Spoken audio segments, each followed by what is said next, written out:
Bu videoda o'zbekistonliklar uchun eng oson top 3 ta vizani ko'rib chiqamiz. Zafar aka, hozirgi paytda o'zbekistonliklar uchun eng oson viza qaysi biri o'zi? Zo'r savol. 2025-yilda o'zbeklar uchun eng oson davlatlarning vizasini olishni 3 tasini aytaman. 3-o'rindan boshlaymiz. Braziliya nisbatan osonroq, 3 kun 5 ish kunda ko'rib chiqiladi. Viza tasdiqlansa, hujjatlarni yig'ib Rossiyaga jo'natasiz. Pochta orqali o'zingiz suhbatga borishingiz shart emas.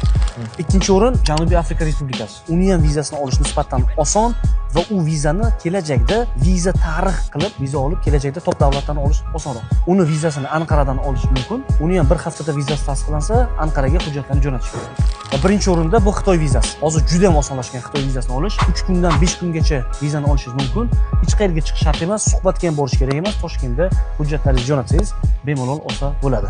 Lekin bitta narsa, Xitoy davlatiga yaqin kunlarda bezviza bo'lishi ham mumkin. Agar sizga bu ma'lumot foydali bo'lgan bo'lsa, bitta like tugmachasini bosib qo'yishni unutmang va bu videoni qayerga borishni bilmayotgan tanishingizga jo'natib qo'ying. Ular ham bilishsin.